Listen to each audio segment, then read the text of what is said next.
And welcome back, everyone. Today was round number 3 of the Austrian Team Chess Championship, and I again played against Dominik Horvath, who have already thousands of games against. We are close to being the same age. He's just 1 year younger than me, and obviously we've played so many times over the years in youth competitions, in Austrian championships, and in different leagues. The last one was in the Croatian Team Chess Championship just 2 weeks ago. The funny thing is that I actually also played Shreyas Royal yesterday, also in the Croatian league, and now I played Dominik Horvath, who I've also played in the Croatian league. And he had the white pieces today against me in our league game in Croatia. I had the white pieces, and the game in the end ended in a draw. Today he opened up with d4. Generally about the opening, I have to say that I'm actually not preparing that much here. Because I just feel like I should keep my energy for the games, and that's, I think, what also played a role today.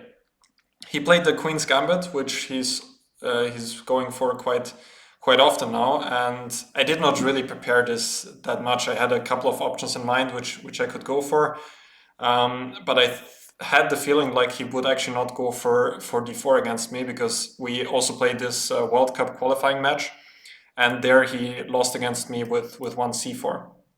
And generally those positions tend to be quite similar. So therefore I thought he would go for e4, but he decided to stick to his Queen's Gambit. And after a quick thought, I went for the line with h6. Obviously he must have prepared something against my Rogozin, and I just wanted to switch things up a little bit.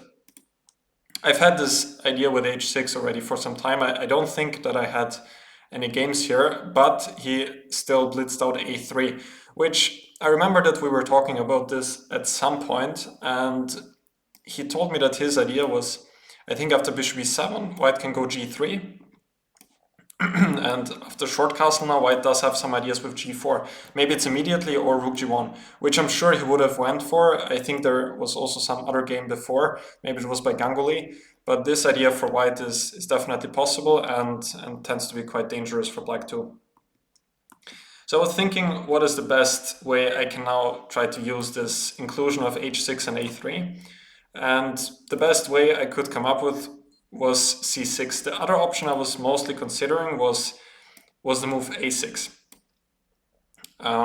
The point being that now we have the same line just with a3 and h6 included, and if he wants to go for this line now, he doesn't have any bishop g5. But he had one recent game. Now if we think that h6 and a3 have not been played, he had a game in the German Bundesliga last weekend against Aravind, I believe, where he played c5, so I thought he might also go for that here. And if I go for b6 here, I thought, which is the move, if there is no a3 and h6, then maybe white can even go for b4 here. Because now a5 is not hitting b4 actually, because he's already played a3, and then he can probably just move the bishop. So I was looking at this idea here, which is also playable without this inclusion. So I was just looking like, who does this favor now? But I was not so sure. I thought that white maybe can go for something like this. If bishop f4, I thought maybe I could go knight h5 or also knight e4. Probably a better Stonewall than what I got in the game. But I did not expect him actually after c6 now to go for c5, because it's generally not really a move which white makes. But here it was obviously his home preparation, and now a3 of course makes sense because he can stabilize his pawn chain here with b4. Other options which I've considered, well, bishop e7 is of course one of them. I've also thought about knight bd7, but now I thought after bishop f4, d takes c4 does not work as well, because after e4 I don't have any bishop b4 ideas. Maybe I can still go for knight b6, that might be a possibility. It's quite interesting to compare those lines with the inclusion of h6 and a3. Unfortunately, it's probably not going to happen in too many games, otherwise it would be fascinating to analyze all of these lines with this inclusion. So he went for this, I went knight bd7, b4, and now I played knight e4, which the computer is not such a big fan of. I think that he was giving queen c7 with the idea to push e5 quickly, also avoiding bishop f4. I was thinking about something like bishop e7 too, for example, which I felt like should be alright for me, but black's position tends to be a bit passive. Like, I thought maybe bishop f4, and maybe I can play like this. I mean, the point of h6 is also that in some cases I thought at least I could get counterplay with g5, which here would make sense. So maybe objectively this would have been a bit more sound than knight e4, but I felt like I should get a pretty good Stonewall here, which I was probably not wrong with, but in the game I was not right with that assessment, but in the game it worked out well. He played bishop b2, which is quite logical. Computer likes knight takes e4, which I was a bit afraid of in the game, but generally white should not really take on e4 in the Stonewall, especially if I can recapture with the f-pawn, but also this tends to be usually okay for black. But here it is not, because how do I protect this pawn? I probably would have done it with f5. I was thinking about those positions, but I thought that maybe I can break with e5 or also with b6, but here white should have an advantage for sure, and it's probably also easier to play for him. So he went bishop b2, now f5, and here he made this shocking move g4, which, yeah, I still don't really understand. I mean, it's his style for sure to play like this, but he played it quite quickly after 5 minutes of thought, and it simply doesn't really work here. In the game I was expecting e3 when I wanted to play bishop e7. I was looking at this, for example. I realized that I should be worse here, but generally these Stonewall positions are not so easy, and especially if white already closed the queen side, I'll always have some counter chances on the king side. And for example, one trick I saw was b5 does not work tendency because of, I don't even know if that's a word, but generally it doesn't work because of knight d takes c5. And if he takes here, then I can take on c3. Obviously, you can prepare that with moves like rook c1 or queen c2, but yeah, it's definitely a game. I have ideas to push e5 maybe at the right time, or as I said, g5, g4. But in the game he went for this counter gambit with g4, but it does not really work. I took on c3. I mean, I was also considering to play slowly with bishop e7, but I did not really see a reason why not to take the pawn. He played knight e5, and of course my bishop on c8 is not really taking part in the game just yet, but now I believe I found an important move. Maybe he underestimated this, queen h4. And next I want to develop with bishop e7 and rook f8, and then f2 is also becoming quite weak. Queen d3, bishop e7. Queen g6 I thought is anyway not really a threat. He did not go for that. I thought I could just go king d8 and then rook f8. And yeah, I mean, I was thinking about some stuff like rook g1, h5, queen g7 here. And now bishop d4 should not work because of g3. I'm hitting the bishop. And this just felt pretty bad for white. I mean, it's probably better than in the game because I don't have the g7 pawn. But still, I thought I'm going to be quite fast also maybe to double on the f-file like this. So in the game he went rook g1. I played rook f8. Apparently there's something better. I should actually castle kingside. I was thinking about this, but generally it felt like I'm kind of getting into the line of fire here. So that's why I wanted to take the rook. I believe that's quite a human decision. He played bishop d4, protecting this pawn. Now h5. And h3, trying to counter. Again, queen g6 I thought doesn't really do anything because I can just go to d8. Now I might even have the extra option of rook f7, but I probably would have gone for king d8. And still, again, if he takes, then I have g3. So I went h3, now I took, and played g5. This is the whole point. Otherwise, if you can recapture the pawn, then anything can happen. But after g5, my pawns are now fully in motion, and he cannot really go after them. Yeah, he still cannot take the e6 pawn, for example, here, because then d4 would be hanging. I can just take here. So he went rook h1 with some ideas of discoveries. With a bishop, he can also at some point maybe move, and then h5 would be hanging.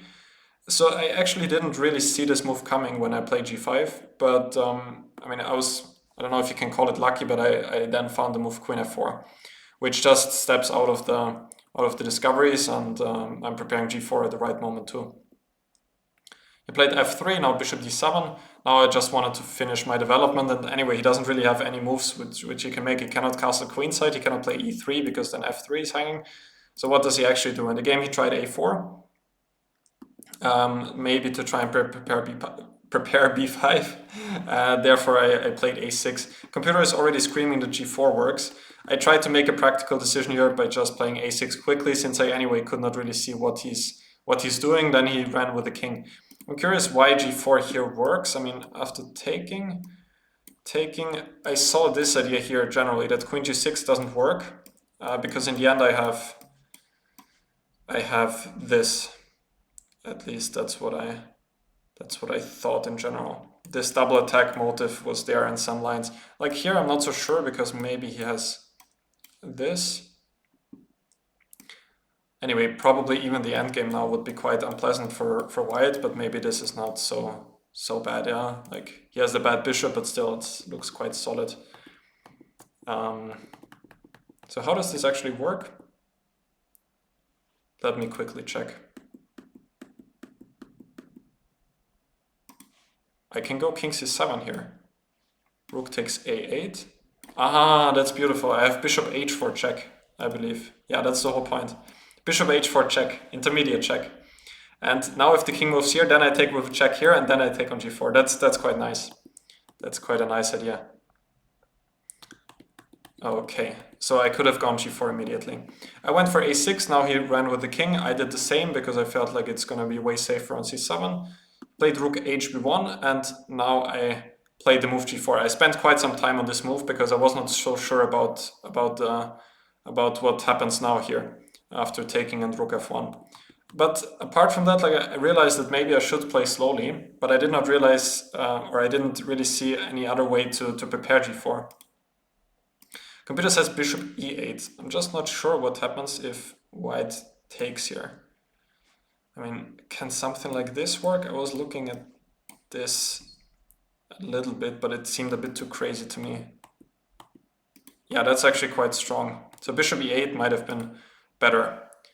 Still, I was always a bit worried that maybe he will actually try to get b5, but probably doesn't work at this very moment. I tried to force matters with this g4 idea. He played rook f1, this is what I expected, queen g5. I was actually looking at another option here for quite some time, which is this queen sacrifice. I'm quite curious what is the objective evaluation here, because it can be dangerous for white, but I also felt like, I mean, it could backfire for me. Cannot take on h3 immediately because d4 is hanging. So looking at queen h7, then rook e8. With the bishop hanging, still rook h4 ideas, but in the end I decided against it just out of general considerations. I mean, black is the one pushing here, but it's not lost for white. This is the line which the computer wants to play, not to allow the pawn to h2. I mean, if I'm in time to get this bishop to g6, then I will most likely be just winning, but it's perhaps not so easy for me to achieve that, because white might have some counterplay with b5 at the right time, and the dark squares can be a little bit weak. So I played queen g5, which in the game paid off nicely because now he went rook g1.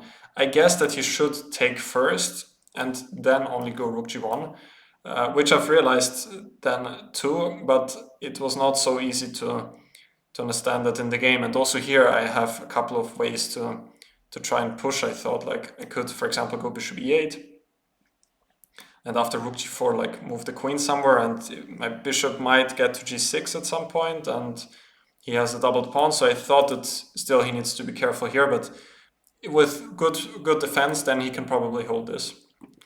But he went rook g1 and probably underestimated my idea with rook f4, protecting the pawn. Bishop e3 now, of course, pinning the rook and the queen, and now rook c4 check. I was looking at the same idea to sacrifice the exchange like this. Queen takes c5, take, but now he gets a valuable tempo by taking on g4. And still, I was looking at this, but then I realized that white is going to have a lot of counterplay on the 7th rank if he can try to mobilize that. Probably I'm not worse just yet here, but it didn't feel like the right continuation. So then I spotted rook c4. Now he has to take, otherwise I can just move my queen somewhere and then g4 is protected. And then only I take on e3. Not on c4, because then he gets my queen with bishop takes g5. Now I take on e3. Now he needs to spend his tempo to take on g4, otherwise h3 and c4 are hanging. And now I play rook h8. This was the whole point of the combination. This is what I saw when I played g4 a couple of moves earlier. So after rook h8, the bishop on h3 is hanging, and also I'm preparing rook h4, which then is going to be extremely dangerous for white with the rook entering on the 4th rank. He played queen f3, which is probably the only move that doesn't lose on the spot. Just as an example, if white tries to move the bishop, rook h4 is coming. If the queen moves, rook c4. I didn't even calculate this, like it has to be made in just a couple of moves. The king doesn't really have great squares to go to. I can collect all of these pawns, so this cannot really work for for white. Also queen b4 is there, probably checkmate in just a matter of a couple of moves. So he tried queen f3, and here it was still important to be precise. I took on f3, not on h3, because now white would get significant counter chances with rook g7. For example, if king here, then he could try to get another rook on the 7th rank, and it can go sideways quite quickly. So I took on f3 and then on h3, because now in this position, I have to move bishop f8. I was still not so sure about king d8 here, because then I thought that now he doesn't have the f-file, of course, but after rook e8 check, bishop e8, I was a bit scared of b5. And for example, if I take on c5, he might be able to take here and go rook b1. And I did not want to allow all of that. Maybe this is also winning, but I did not really see a clear path. So I went bishop f8, which looks a bit passive, but now I'm not allowing any of his rooks on the 7th rank. He went here. If he goes to g8, I can just take on f3. And now I just go back rook h8, and now I'm in time to consolidate by bringing my king to e8 and then slowly try and get my pieces out. He played f4, king d8, f5, trying to mix things up a little bit. Otherwise, I will play king e8, get my pieces out, and it should be a technical win for me sooner or later. So he went f5. I took on f5. I also thought that this was a possible idea, with the idea if he goes f6, bishop f8, and then his rook is gonna get trapped on the next move.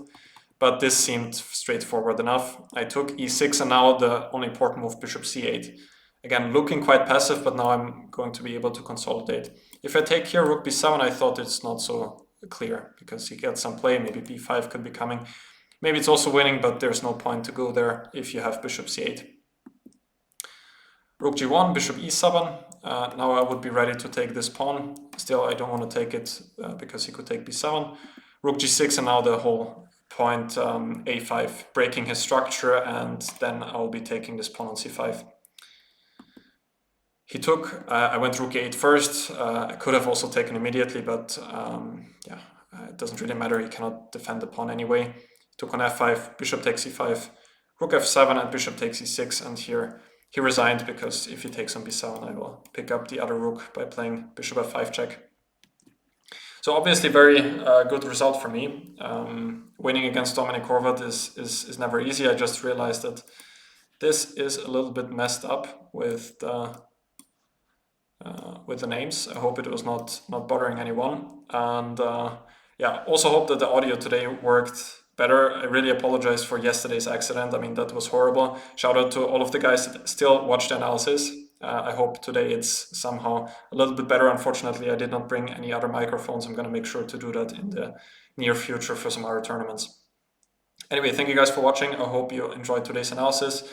There are still 2 more rounds left to be played for this segment of the Austrian League, which is tomorrow on Saturday at 2 p.m. and on Sunday as well at 10 a.m. in the morning.